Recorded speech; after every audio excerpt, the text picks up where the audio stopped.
Olá, espero que estejam bem. Vocês, alunos da EJA, que estão com a apostila de novembro de 2020, vamos fazer uma explicação rápida dela. Então, temos aqui a apostila de novembro de 2020 para vocês. Dessa vez eu trouxe tema sobre escravização no Brasil e o racismo no Brasil. Explicar que desse lado você tem a apostila um pouquinho menor, desse lado com um pouco mais de detalhes, ok? Então vamos lá, depois vocês vão fazer a leitura do texto, né? E no final do texto eu trouxe para vocês uma série de dados dessas fontes que são oficiais e que mostram um pouco sobre a condição do negro do Brasil em relação à população branca. Aí vocês também vão fazer análise e se debruçar sobre esses dados, que são muito interessantes e têm a ver com a gente, com a identidade do brasileiro, né? E na questão número 1, eu já respondo, coloco a informação que são 6 parágrafos. Então, primeiro parágrafo, segundo parágrafo, terceiro parágrafo, quarto parágrafo, quinto parágrafo. Então, na apostila, o quinto está dividido. E o último parágrafo. Isso é muito importante a gente saber, porque durante a apostila ele vai fazer referências dessa forma para vocês. No primeiro parágrafo, no terceiro parágrafo. Se vocês não souberem fazer a contagem correta, vocês se perdem na apostila, ok? Então eu já falo de antemão que são 6 parágrafos. Aqui eu peço para vocês escreverem o título do texto. Aí a gente está aqui destacado. A fonte dos gráficos e informações. Então aqui a fonte de onde foram retirados esses dados. Esses dados não são inventados, né? A 10ª palavra do primeiro parágrafo. Aí a gente vai lá no primeiro parágrafo, conta as palavras. Então eu quero a 10ª palavra do primeiro parágrafo. Primeira palavra, segunda, terceira, quarta. O número é uma palavra. Quinta palavra, sexta, sétima, oitava, nona e 10ª palavra, que aí vocês vão escrever a resposta escravizados lá. Vocês vão fazer isso com as demais letras, né? Antepenúltima, talvez vocês tenham um pouco de dúvida. Você tem a última palavra, a penúltima palavra e aquilo que está anterior. A penúltima é a antepenúltima. Então, por exemplo, quinto parágrafo. Então vamos lá. Essa aqui é a última.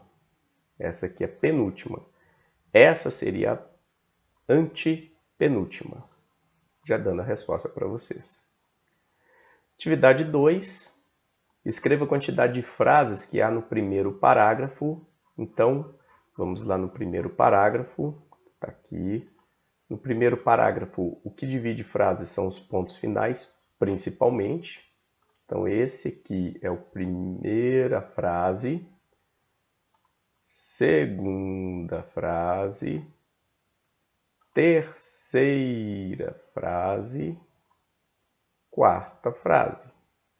Então, são quatro frases que vocês têm aí no primeiro parágrafo. Não estou conseguindo. Aí. Essa é a última frase. Beleza. Então, vocês vão fazer isso nas demais...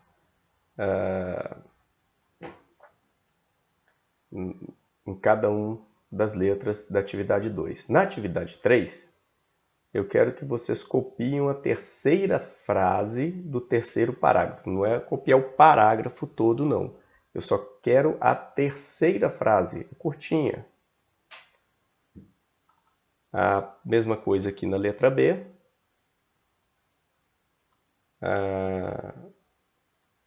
Atividade 4. Vocês vão ler o primeiro parágrafo. Está aqui. Vão ler este parágrafo. E uma dica, toda vez que eu pedir para ler o parágrafo, mas eu já li o texto. O texto é para ler, quando vocês estão fazendo exercício, dezenas de vezes. Aí fica mais fácil para vocês fazerem os exercícios posteriores, né? Aí eu pergunto, depois de vocês lerem a primeiro parágrafo, qual que é a principal ideia? Aí vocês vão marcar uma das alternativas, aquela que for a mais adequada em relação às ideias aqui.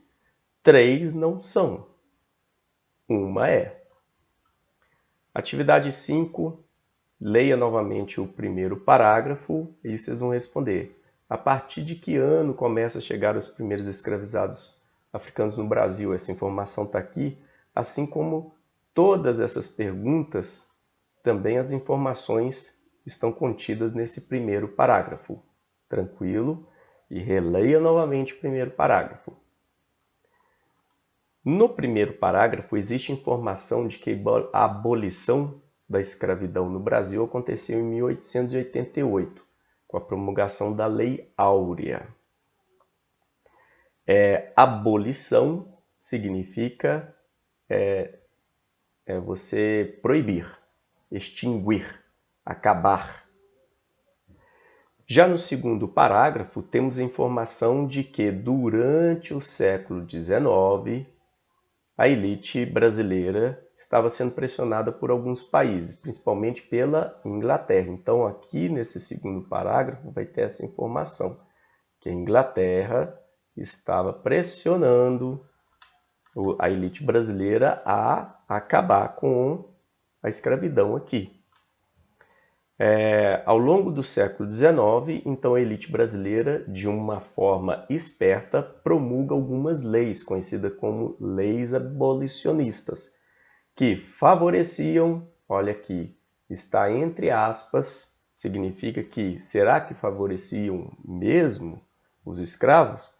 Obviamente que o ato vai agradar uma parte, mas não acaba com a escravidão, como está aqui, mas que não eliminava a escravidão, exceto em 1888, que aí a Inglaterra chegou até bombardear a costa brasileira, então a elite ficou muito assustada e por pressões externas de outros países ele acabou promulgando a Lei Áurea. Faça a relação dessas leis com as explicações relacionando as colunas a seguir. Então, vocês têm aqui as 4 leis, as chamadas leis abolicionistas, né, que começam a facilitar a extinção da escravização, mas acabam não extinguindo, a não ser em 1888 com a Lei Áurea. Vocês vão colocar A, B, C, D aqui na ordem. Extinção do regime de escravidão do Brasil. Quando é que aconteceu? Será que foi em 1850, 1871, 1885 ou 1888?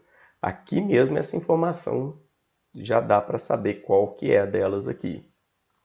As crianças nascidas de escravas eram automaticamente alforriadas. Alforriadas é ficar livres, tá? Então, toda vez que vocês ouvirem essa frase, Essa é uma pessoa alforriada, é uma pessoa que era escrava e passou a ser livre, tá?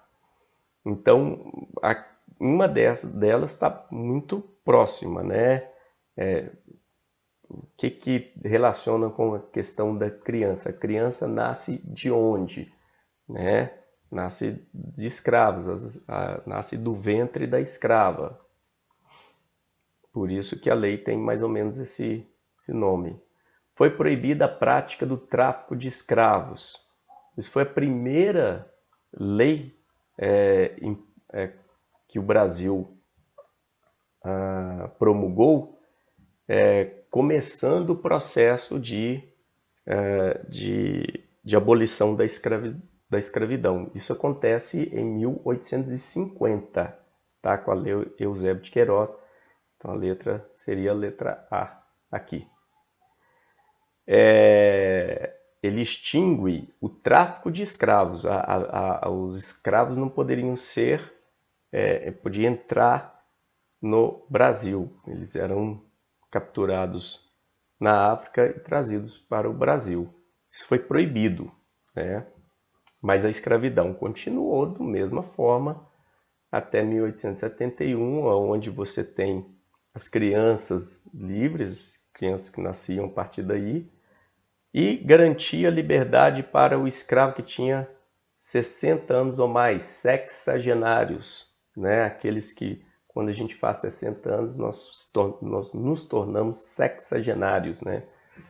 Mas a gente sabe que isso aqui é bem complicado, porque raramente o escravo atingia 60 anos de idade. A média de vida de um escravo era muito baixa, né? Aqueles que conseguiam fazer isso eram pessoas muito resistentes. Bom, atividade 7, aí eu peço para vocês lerem novamente o segundo parágrafo e tem uma palavra lá que é o capitalismo. A gente o tempo todo está ouvindo isso na mídia, pelos professores, nas rodas de conversa, e muitas vezes a gente não sabe o que é o capitalismo. Aí eu trago para vocês um pouco sobre do que é este capitalismo, né? Então a gente vai reler o segundo parágrafo e ler esse pequeno texto. Eu vou dar uma explicação bem rápida do que é o capitalismo, né? É um sistema socioeconômico. Sistema, algo organizado. Sociedade. Econômico, tem a ver com compra e venda, abastecimento da população. Então, o que é um sistema socioeconômico? É como que uma sociedade se organiza para sobreviver, para poder obter as coisas. Como é que ela faz isso? No mundo, ao longo da história da humanidade, existiram muitos sistemas socioeconômicos.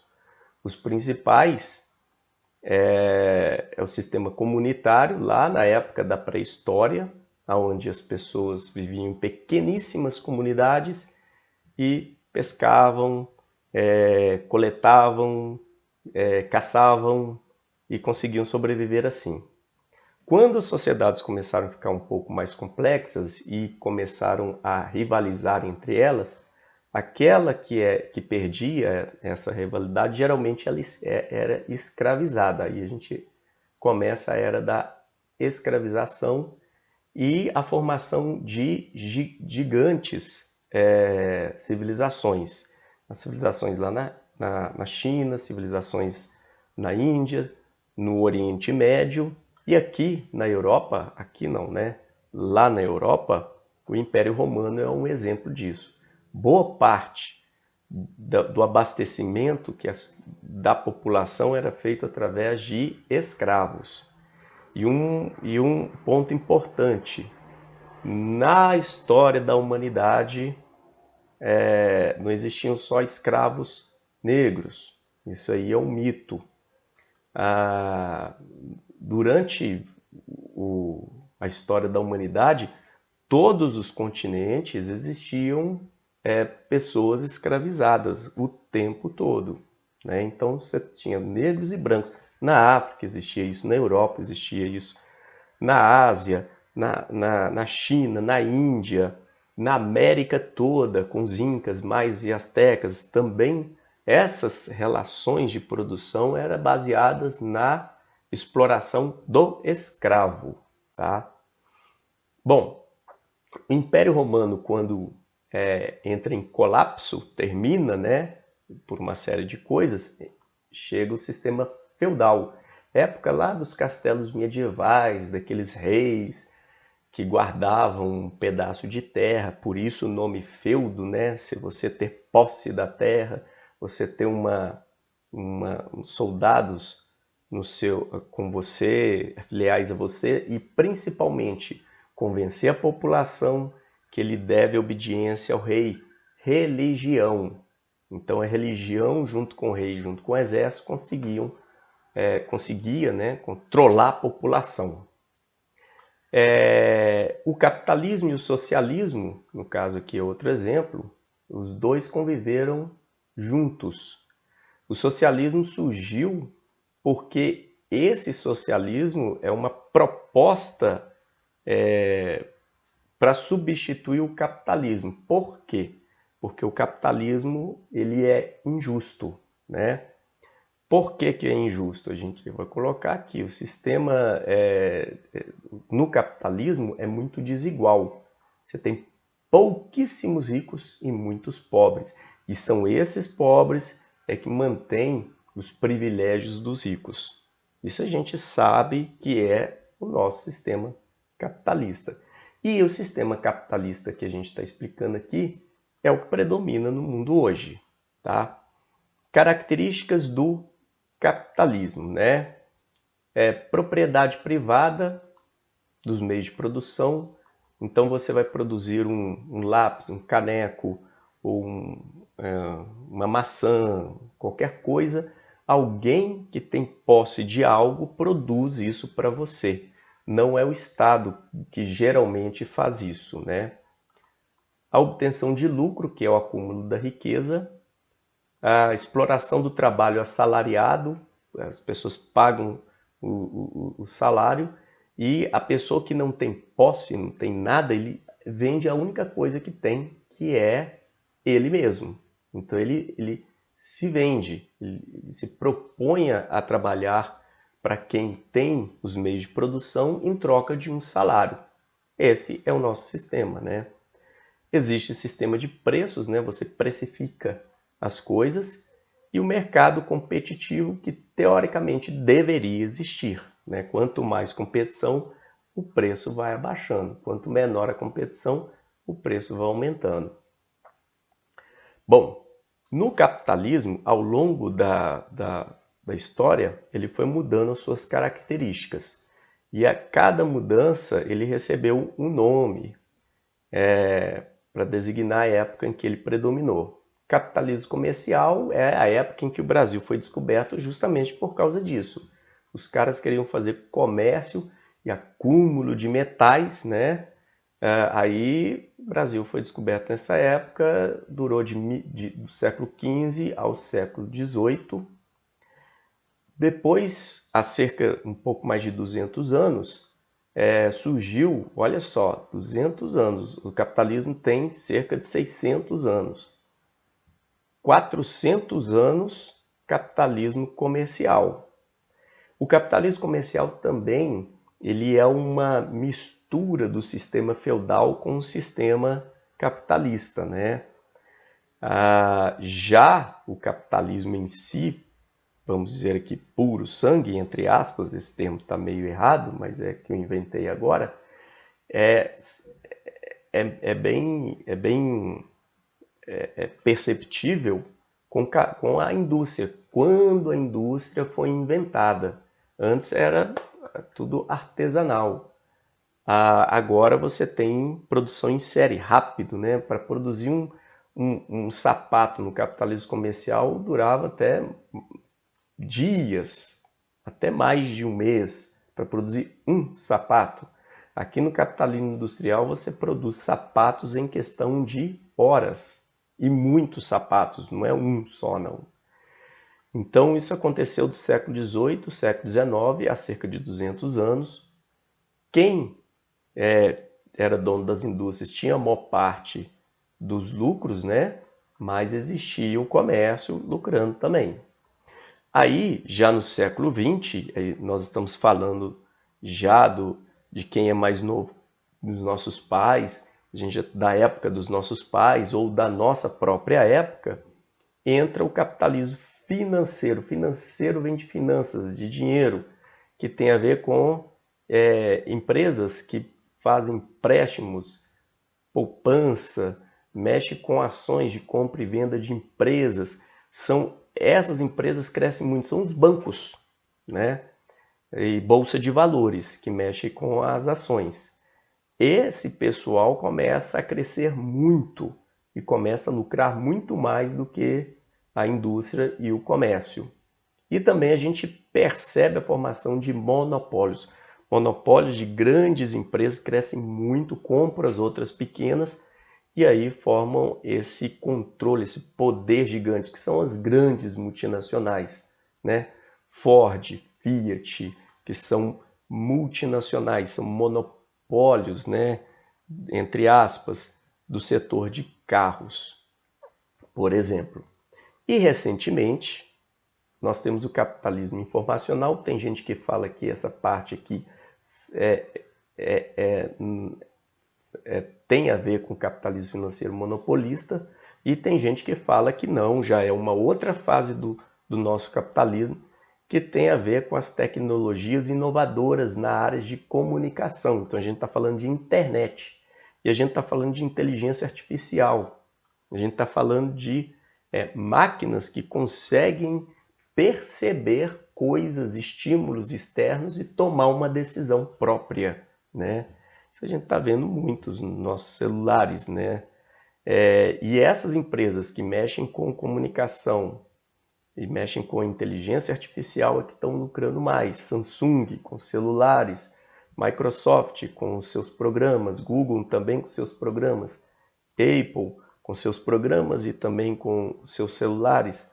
A gente pode citar aqui no Brasil a Vivo, a Net Claro. Essas empresas lucram e muito, e elas estão, de certa forma, tocando o barco do capitalismo. Elas é que estão apontando as direções para onde que a gente está indo, né?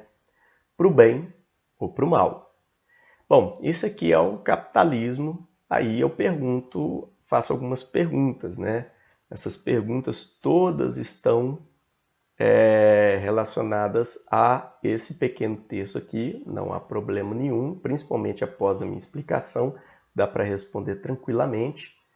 Aqui vocês vão fazer a relação de uma coluna com a outra, tendo como base a evolução do capitalismo no mundo.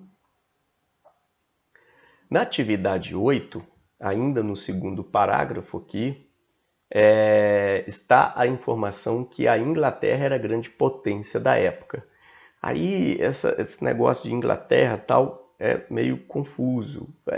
Reino Unido, Inglaterra, Grã-Bretanha, Império Britânico, Império Inglês, Império do Reino Unido. Geralmente todos esses termos se referem à mesma coisa. Só que tem uma diferençazinha que nós vamos saber aqui agora. Nós temos aqui um mapa. Aqui você tem a Europa, aqui você tem Espanha, Portugal, um pedaço de Portugal, um pedaço da Espanha, França, Itália, né? E ao norte aqui nós temos essa ilha, essa grande ilha. Essa grande ilha é chamada de Grã-Bretanha. Por isso que o pessoal fala o Império Bretão, o Império da Grã-Bretanha. Mas na realidade não é um país, é uma ilha. Quando a gente fala de Reino Unido, que esse é o termo correto para o país, a gente está falando dessa ilha mais esse pedacinho aqui, que está ampliado aqui.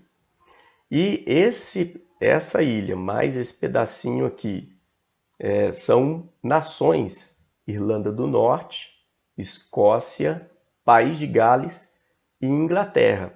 Então são 4 nações que formam um único país, chamado Reino Unido. Quando eu falo de Inglaterra, eu estou falando só de uma parte do Reino Unido. Mas uma parte do Reino Unido não é o país todo. Então a Inglaterra não é um país, é uma região do Reino Unido. Pode ser que no futuro se torne um país, como por exemplo, a gente está percebendo aí é um parênteses, né?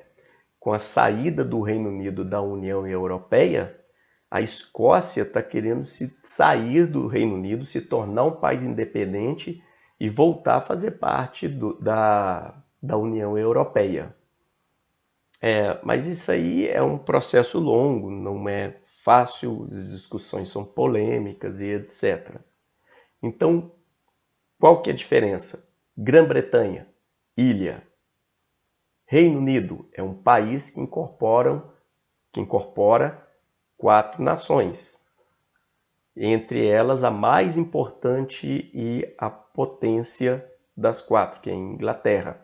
Por isso que quando a gente fala a Inglaterra, na realidade a gente está querendo falar dessa região toda do Reino Unido.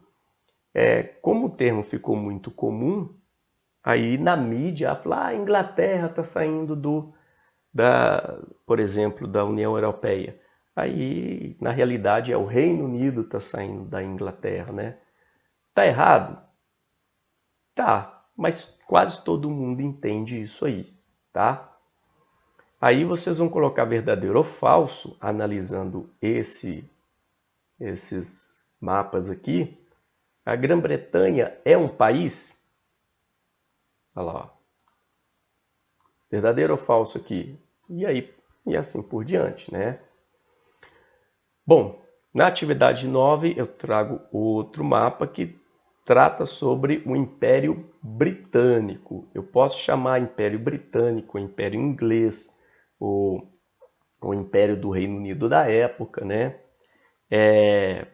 Que em 1921 ele tinha posse dessas terras que estão aqui destacadas. Tá certo? Aqui, ó, escuro, aqui na África. E ele era maior. Inclusive, os Estados Unidos era posse do Reino Unido.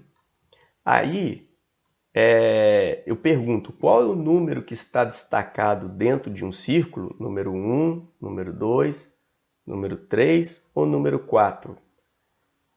Que refere-se a onde está a origem do Império Britânico. É isso aqui, ó. Onde é isso aqui? Dentro desse mapa. Olha bem a forma, são 2 ilhas, uma perto da outra. Onde tem isso? Aqui. Colocou um númerozinho aqui, é esse, né? E é incrível. O Império Britânico surgiu de um espaço minúsculo. Isso tornou o maior império conhecido em terras descontínuas no mundo. O que são terras descontínuas? Não são terras que estão uma ligada à outra. Você tem terras espalhadas pelo mundo. E era muito maior do que isso aqui antes de 1921. A partir daí, por exemplo, o Canadá se torna independente, muitos países após a década de 1940 até a década de 1970 se tornam independentes aqui na África. A Austrália era do Reino Unido, a Índia, né, junto com outros países vizinhos hoje, eram do Reino Unido e assim por diante. O tamanho era a potência do Reino Unido para a época. O Reino Unido era equivalente ao que é os Estados Unidos hoje, né? Uma superpotência e tem a sua importância. Ele determina os rumos da economia, do capitalismo mundial, né? O Reino Unido fez isso. Na atividade 10, leia o segundo parágrafo do texto Escravidão e Racismo no Brasil, que continuamos lendo esse segundo parágrafo. Aí eu peço a principal ideia desse parágrafo, é só marcar uma das alternativas. Aqui eu peço para vocês lerem na atividade 11 o terceiro parágrafo. Aí vocês vão ler esse parágrafo. E eu quero a principal ideia deste parágrafo. Vocês vão ler 3 estão erradas e uma está correta, que eu quero que vocês marquem. Na atividade 2, a Lei das Terras, que foi feita em 1950, citado no terceiro parágrafo, aconteceu meses antes da promulgação da Lei Eusébio de Queiroz, que proibia a chegada de navios que transportavam os cativos africanos para serem escravizados. Ou seja, a Lei Eusébio de Queiroz, isso aqui é até a resposta de uma questão anterior, ela proibia o tráfico de escravos. Mas meses antes disso acontecer, foi promulgada a Lei das Terras. Aí, possivelmente, por que isso aconteceu? Aí, fazer uma explicação, a Lei das Terras foi feita com o objetivo de não colocar as terras nas mãos dos escravos que possivelmente iriam ser libertados futuramente. Então ele colocou na mão do Estado, o único que poderia vender terra era o Estado. E o Estado a gente sabe que era regido por brancos, e uma elite branca do Brasil. E eles não queriam perder esse status, né? Bom, aí eu quero que vocês, possivelmente isso ocorreu, por que aconteceu a promulgação dessa Lei das Terras antes dessa lei daqui? Isso foi a maior sacanagem com o povo negro do Brasil. Se hoje existe um problema patente, facilmente perceptível por nós, de que os negros e pardos do Brasil estão, a maior parte, numa situação de menor poder aquisitivo, começa por aí, né? Ok? Aí vocês vão marcar a questão aqui. Leia o terceiro parágrafo novamente, aí volta a falar das leis das terras, né? O Estado poderia vender as terras, tal, na prática, tal. Eu pergunto aqui qual que seria uma outra função da lei. A outra função, ao ler aqui, além da questão do Estado ser o detentor da venda das terras, ele também facilita a entrada de imigrantes de fora, principalmente europeus, tá? Essa que era a função. E qual é o principal motivo? É que na época tá circulando muito a questão da eugenia. Essa noção de eugenia, que na época era muito ligado, o que é eugenia? É falar que determinados grupos de pessoas eram melhores do que outro grupo. E como quem estava falando isso tinha a ver com a ciência, e olha aí, tá vendo? A ciência, não só qualquer coisa que é falado pra gente, nós temos que ter um pouco de pé atrás, ler as fontes. Hoje é muito comum vocês assistirem um vídeo de 3 minutos, vocês formarem uma opinião e sair falando a respeito dessa opinião como se fosse a verdade. E a gente percebe que nessa época a ciência trabalhava do mesmo jeito. Algumas pessoas, porque falavam que isso era verdade, tentavam provar o tempo todo em que as pessoas que eram brancas, que moravam na Europa, eram melhores que qualquer outro povo que existisse no mundo. Olha, isso é racismo, né? E a elite brasileira, muito da elite brasileira assimilou esse tipo de pensamento e assimilou forte.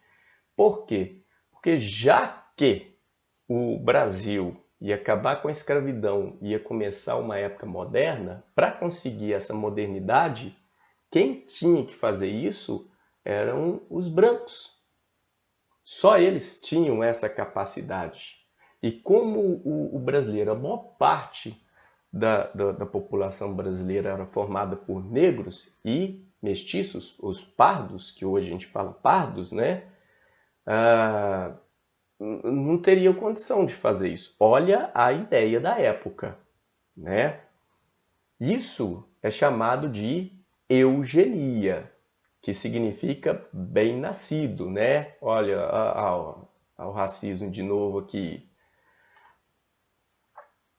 Quem assimilou muito essa ideia foi Hitler, na época da anterior, um pouco antes da Segunda Guerra Mundial, com a formação do Partido Nazista, toda em cima da ideia da eugenia. Claro, aqui na Europa, só brancos arianos. O que não fosse branco ariano tinha que ser eliminado. Aí perseguiram judeus principalmente, ciganos, homossexuais, pessoas de outras religiões, e foi um massacre. Ele foi responsável por mais de 50 milhões de pessoas, na morte de mais de 50 milhões de pessoas. Horroroso isso, né? A busca da pureza racial. E no Brasil, nessa época em que estávamos num processo de promulgação de leis abolicionistas, as ideias eugenistas estavam muito presentes. Aí, podemos dizer então que a elite brasileira do século XIX tinha uma ideologia eugênica, pois achavam que o negro não seria capaz de ajudar o país a se tornar moderno e potente. Por isso, o incentivo pela entrada de imigrantes europeus para embranquecer. Por isso que aquela lei, a lei que foi promulgada, né, a lei das terras, o Estado tendo controle das terras e facilitando a entrada de imigrantes europeus, tinha tudo amarrado, né? Para tentar embranquecer mesmo, né? E melhorar a sociedade. Olha só, eu coloquei muito entre aspas aqui, porque isso aqui é bem polêmico e é complicado, né? Por isso a insistente desqualificação, olha só, desqualificação, ridicularização, humilhação, negação de tudo que venha da cultura negra. Aí eu faço a pergunta, você acha que existe algo parecido hoje em dia? Será que existe algo parecido dessa desqualificação de tudo que vem do negro? Aí vocês vão responder sim e não, e eu quero um breve comentário seu, da sua resposta. No quarto parágrafo, que é este daqui, eu quero a principal ideia. Então vocês vão ler e marcar a principal ideia deste parágrafo. A palavra cortiço utilizada no quarto parágrafo, aqui, significa abelheiro, colmeia. Mas ele foi utilizado aqui com outro sentido. Qual que é o sentido? A formação de cortiços, aglomerações. O que é aglomerações e o que é cortiço? Favelas, né? Essas favelas surgiram muito em função da lei das terras. O negro se tornou aquele que conseguiu a alforria antes de 1988 ou em 1888, não tinha acesso a nada. O cara era escravo, não tinha posse. Dificilmente ele ia entrar dentro de uma escola que precisava de dinheiro. Ele não tinha nem... Por exemplo, na minha época, até na minha época, se você não tivesse um sapato, você não estudava. Isso aí, muitas pessoas mais velhas podem falar isso pra gente. Isso era verdade. E será que uma pessoa que não tem sapato estudava? Eu conheci muitos colegas meus que hoje deixaram de estudar porque não tinha... Na época, bamba, que chute, não tinha, né? Ou alguém dava para eles para poder estudar. Fora outras coisas, outros. O pobre geralmente não entrava para a escola, né? Agora, imagina na época da abolição da escravidão. É quase impossível o negro estudar. Existiam casos muito específicos em que contavam muito com a ajuda de algumas pessoas de posse que eram sensíveis a essas pessoas, né? Mas a maior parte da elite branca, de jeito nenhum, negro em escola, né? Para onde que essas pessoas que não conseguiam terra, não conseguiam plantar, não eram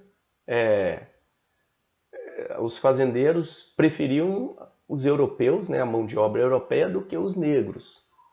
Para onde que esse pessoal foi? Formar favelas nas cidades, né? Questão número 17, no quarto parágrafo ainda, a palavra submisso. O que significa a palavra submisso? Será que é dócil, obediente, é explorado ou paciente? A gente vai ver que, né, que quando a gente tem uma situação de submissão, é uma situação de exploração. No quarto parágrafo ainda, escravidão e racismo no Brasil, diz que os recém-escravizados libertos tiveram de se dirigir para a cidade de forma quase obrigatória. Porque isso aconteceu, eu acabei de falar a resposta para vocês, né? Atividade 19, no quarto parágrafo ainda, afirma que as condições de submissão econômica dos negros é assim, alforriados, lembrando, deixados de ser escravos, né, ou se tornaram livres, chegaram até os dias atuais. Ou seja, essa submissão existe hoje. Para você isso é facilmente percebido, a gente percebe isso, essa forma de superexploração do trabalho do negro. Sim ou não, faça um pequeno comentário, né? Apesar de não estar escrito aqui, mas na sua apostila vai estar lá escrito comente, né, que eu vou fazer essa correção.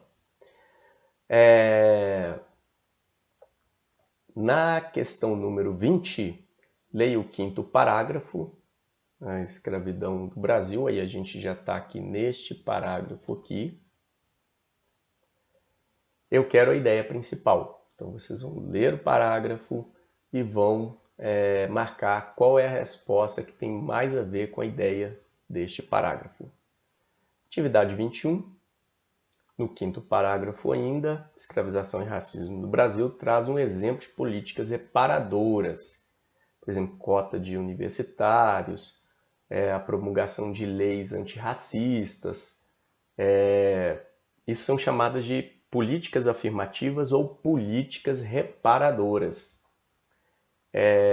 Você acha importante que essas políticas reparadoras sejam potencializadas, sejam melhoradas? Comente. Sim, não, e faça o seu comentário, né? Quando a gente fala em política reparadora, é quando um governo, seja lá municipal, estadual, federal, ele reconhece que a população negra teve essa dificuldade ou está tendo essa dificuldade de se ascender. A palavra ascender é ter uma melhoria das condições das suas relações sociais ou da sua economia, de posse. Quando eu falo economia, a seção econômica é você ter posse da sua casa, ter uma condição de ter um carro, um lazer, dar um conforto para a família de forma digna, né? De ter um lar, ter acesso à escola, um acesso à saúde de forma adequada. Isso aqui é ascensão econômica e social. Leia o sexto parágrafo. Aí a gente está no último parágrafo. Eu quero a principal ideia, tá? Deste texto aí, do último. No último parágrafo, a palavra miscigenação, acho que nela nem está abordada aqui, ela vai ser abordada aqui, ó, na letra C, miscigenado. Miscigenado significa misturado, mistura de raças, né? Nós brasileiros temos uma certa peculiaridade, que é um pouco diferente das outras nações, que nós temos essa mistura, né, de negros, índios, brancos, europeus. Então é muito difícil se você tirar uma amostra, fazer uma análise de DNA de uma pessoa e não conter esses 3 traços de etnias, né? Então, só para explicar o que é miscigenado, significa mestiço, que resulta das misturas de raça. Aí eu quero que vocês façam uma análise desses gráficos aqui. Leia os gráficos e dados que estão mostrados após o 6º parágrafo. É importante destacar que foram considerados negros a soma da população autodeclarada parda e preta no censo do IBGE de 2010. O que é negro? Que nesse caso, esses gráficos dizem. Nesse caso, eles consideraram a população que se autodeclara parda, ele tem uma cor mais escura de sua pele, justamente por causa da miscigenação e principalmente pela influência que dentro dos seus ancestrais com certeza tinha algum negro, ou preta mesmo, a cor de pele preta. Essas duas formam o que a gente chama de população negra. Aí, vamos fazer um pequeno passeio nesses dados, né? Eu não vou falar de todos, mas esse aqui é um dos principais. População brasileira, 55% são negros, ou seja, são de pele negra ou pele parda. Quando a gente fala de parda, são as matizes de cor de pele diversas que o brasileiro apresenta, né? Então, se eu considerar, e o IBGE e várias instituições de pesquisa e análise dentro de universidades, eles consideram população negra como pretas e pardas. É mais da metade, 55%. O que restou é branca ou índia ou que eles falam de orientais, que eles chamam de amarela, que eu acho até engraçado isso, mas tudo bem.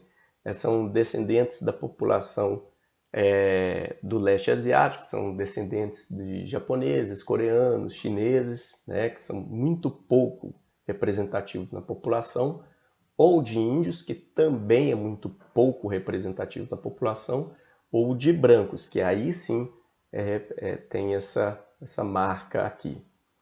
Assim, vocês vão fazer essa análise aqui. Sendo a maior parte da população negra, acredito que 50-50, vamos dizer assim. Por que 71% das pessoas que são assassinadas por alguém são os negros? Aí essa análise vai percorrendo aqui, né? Por exemplo, 64% de pessoas que estão presas são negros. Se você for pegar analfabetos, dessa população branca aqui, só 4% é que é analfabeto. Mas se você for olhar os negros, dessa população aqui, 9% são analfabetas. É mais do dobro, né? Esse dado aqui, então, é impressionante. Se você pegar aqui, ó, esses quase 45% da população branca e calcular a média salarial, isso é IBGE, Instituto Brasileiro de Geografia e Estatística, dado oficial levantado pelos governos. A média salarial é de R$ 2.796. A média salarial da maior parte da população que é negra é de 1.608. Eu acho que esse dado é um que mostra a disparidade que existe aí, que botam mais de R$ 1.000 de média. Por que que isso acontece? Aí a gente está explicando. Tem fatores históricos que a elite branca, eugênica, fez com os escravos quando foram libertos aqui no Brasil, né? Eles proibiram o acesso desses caras livres a ter qualquer condição de ascensão social ou econômica. Isso é patente, isso aqui é hoje, né? Vamos lá. Aí, a partir dos gráficos, vocês vão colocar F para as falsas e V para as verdadeiras nessas lacunas aqui, né? Vocês vão analisar gráfico por gráfico e vão fazer essa análise. Uma coisa que é interessante falar no texto, que nós temos muito mais de 300 anos de história do Brasil. Aí eu vou até lá no texto para destacar esse dado. Olha lá, ó. Mais de 300 anos de história do Brasil foi feita com a escravização do negro. A partir de 1888, nós temos só 132 anos de história. Existe filhos e netos de escravos vivos. E é muito pouco tempo na história para se dizer, o negro é pobre porque quer. Eu não acho isso, né? Temos fator, por isso que estudar história é interessante, por isso que estudar, conhecer, ler, aí você vai entender o seu passado, vai entender por que você está nessa condição, né, atual. E tem gente que fala assim, mas eu não tenho culpa disso acontecer. Se um branco fala isso e está numa posição privilegiada, ele já nasceu numa condição privilegiada, ele está o quê? Ele está absorvendo os privilégios que o branco construiu há algumas décadas atrás. Agora o negro fala, eu não tenho culpa disso. Olha, não é que ele não tenha culpa de estar pobre, mas se ele souber da sua história antiga, ele vai saber por que ele está nessas condições. E quando um governo conhece a história do Brasil, a terrível história do Brasil, que a gente está contando nesse momento, se ele for um pouco mais sensível, ele sim vai promover políticas reparadoras, políticas que promovam a ascensão social de negros e por alguns anos, e aí a gente tem uma sociedade mais equitativa entre negros e brancos nas mesmas condições, né?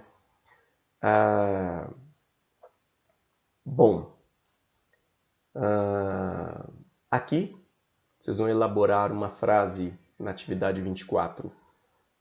África e luta. Elabore uma frase inventada por você.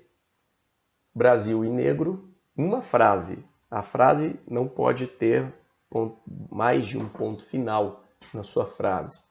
Elite e Brasil, negro e dignidade. Aqui vocês vão colocar em ordem alfabética essas palavras que estão aqui na atividade 26, as mesmas palavras. Vocês vão colocar o número de letras aqui, a divisão silábica e o número de sílabas delas. Na atividade 27, eu peço para vocês simplesmente visitar esses dois sites para saber um pouco mais da história dos quilombolas. O que foram os quilombos? Os quilombos foram locais em que receberam muitos negros que conseguiam fugir da superexploração da elite branca brasileira. Não só fugidos, né, mas principalmente depois que eles ficavam livres, até mesmo na condição de alforriado, pô, sou livre, sou alforriado. Aquelas crianças, por exemplo, que nasceram com a lei do ventre livre, que elas nasciam livres, mas elas iam para onde? Quando elas atingiam 15, 16, 20 anos. Nada tinham, ninguém, o Estado, nada deu apoio para essas pessoas.